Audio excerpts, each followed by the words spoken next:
તો આ જે સરકાર મોટી મોટી જાહેરાતો કરે છે, આપણા વડાપ્રધાન શું કહી રહ્યા છે એ પેલા સાંભળીએ. વડાપ્રધાનની મોટી મોટી વાતો છે, પણ આ જે ખેડૂતો, ત્યાંના 21 ખેડૂતો છે, એને ન્યાય અપાવી શકતા નથી. જોઈએ, સાંભળીએ શું કહે છે વડાપ્રધાન.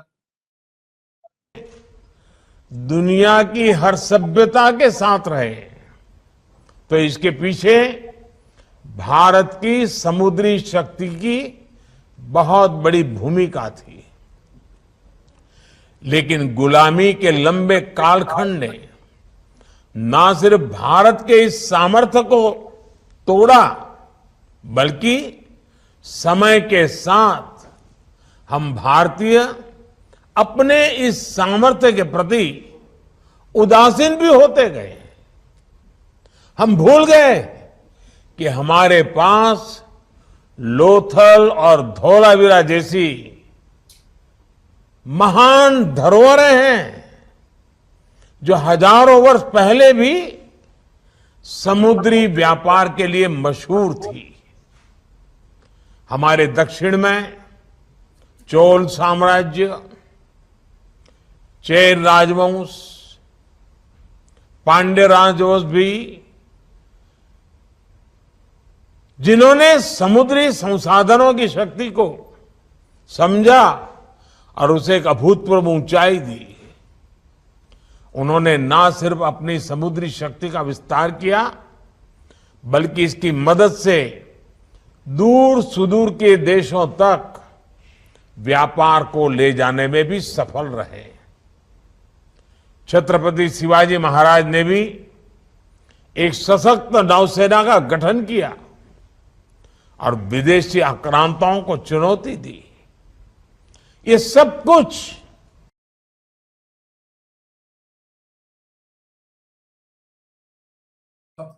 હા, આ આપણા વડાપ્રધાન વાતો કરે છે, મોટી સંસ્કૃતિની વાતો કરે છે. 5000 વર્ષ ધરોહર, અને ત્યાં જ આ પ્રકારના શોષણ થઈ રહ્યું છે, ખેડૂતોનું શોષણ. ખેડૂતોએ કહ્યું કે શું થઈ રહ્યું છે, કેટલાક જે સોશિયલ મીડિયા ઉપર જે કેટલાક ચાલી રહ્યા છે એ પણ જોઈએ આપણે.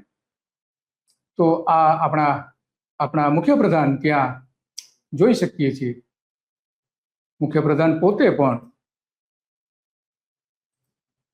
આ બધી જ બાબતો આપણા માટે એટલા માટે મહત્વની બની જાય છે કે ત્યાં આ બધી હોવા છતાં પણ મુખ્યપ્રધાન પણ આમાં કોઈ ન્યાય અપાવી શકતા નથી. ત્યાં વારંવાર અલગ અલગ પ્રોજેક્ટ માટે જાય છે.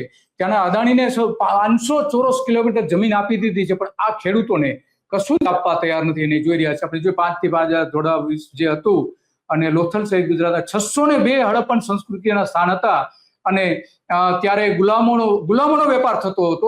હવે અત્યારે ભગવા અંગ્રેજો જે છે એ પણ નવી ગુલામી લાવ્યા છે. સીધી વાત છે કે ખેડૂતોને કોઈ જે ખરેખર એમને મળવું જોઈએ નથી મળી શકતું. 21 વર્ષથી શરૂ થઈ છે, અને કરાર આધારિત કર્મચારીઓને પણ એ બધી બાકી બધી વાતો છે. તો આ સરકાર એક બાજુ આવું કરે છે, અને બીજી બાજુ આપણે જોઈએ છે ગુજરાતના આપણા મુખ્યપ્રધાન લખે છે કે ગૌરવમય ક્ષણ છે કે ધોળાવીરા હડપ્પન સંસ્કૃતિના પ્રાચીન શહેરને યુનેસ્કોએ દ્વારા વર્લ્ડ હેરિટેજ સિટી જાહેર કરેલું છે. એવું જય જય ગરવી ગુજરાત પણ લખે છે, અને નીચે ફોટો પણ આપણે મૂકેલો છે ભૂપેન્દ્ર પટેલે. તો કે છે કંઈ અને કરે છે કંઈ. તો હર્ષ સંઘવી પણ કહે છે કે શું તમે 5000 વર્ષ જૂની સંસ્કૃતિ વિશે જાણો છો ખરા? બધા જ જાણે છે. એ છે ગુજરાતનું ધોળાવીરા. કચ્છના ખદીર બેટમાં સ્થિત ધોળાવીરા સિંધુ ખીણ સંસ્કૃતિ સાથે જોડાયેલા ભારતના 5 સૌથી મોટા હડપ્પન સ્થળો પૈકીની એક પુરાતત્વ સ્થળ છે. આપણા ડેપ્યુટી સીએમ પણ એવું કહી રહ્યા છે. તો આ પણ એક બીજી બાબત છે, અને એટલા માટે આજે જોઈ શકીએ છીએ કે એડોપ્ટ એ હેરિટેજ ડે પ્રોગ્રામ હેઠળ ધોળાવીરા સહિત 205 સાઇટનો સમાવેશ કરાયો હતો. ત્યારે આ બધી જાહેરાતો કરવામાં આવી હતી. આ ધોળાવીરા શહેરના જે દ્રશ્યો આપણે જોઈ રહ્યા છીએ, 5000 વર્ષો પહેલાની જે સિંધુ સંસ્કૃતિ હતી એનું જે અનોખું શહેર હતું, ત્યાં તમામ પ્રકારની વ્યવસ્થા હતી. 5000 વર્ષ પહેલા ગટરથી લઈને પાણી સંગ્રહની તમામ પ્રકારની ત્યાં એ વ્યવસ્થા ઊભી કરવામાં આવી હતી. છેલ્લા 2 દાયકાથી એક બીજી વાર્તા અહીંયા જે શરૂ થઈ છે ખેડૂતોને અન્યાય માટેની, અને ખેડૂતો વારંવાર માગણી કરી રહ્યા છે, ખેડૂતો લડી રહ્યા છે, છતાં પણ એને કોઈ ન્યાય મળતો નથી. આ જોઈ શકીએ છીએ ધોળાવીરા. અને ત્યાં ખેડૂતોએ જે જમીન લઈ લીધી, જમીન એમ પડી છે, કોઈ ઉપયોગ નથી થતો. જાન્યુઆરી 2026માં ગુજરાતની વડી અદાલતે નિર્ણય આપ્યો કે ધોળાવીરા માત્ર એક પુરાતત્વીય સ્થળ નથી, તે ભારતીય ઉપખંડના પ્રાચીન નગરોનું જીવંત સાક્ષી છે અને સંસ્કૃતિના વિકાસનો અનોખો પુરાવો ત્યાં છે. આર્કિયોલોજીકલ સર્વે ઓફ ઇન્ડિયાએ 2004 થી 2005 દરમિયાન ધોળાવીરા આસપાસના ખેડૂતોની જમીનો લીધી હતી અને આજે 20 વર્ષ થયા છે છતાં પણ એને વળતરમાં આપ્યું નથી.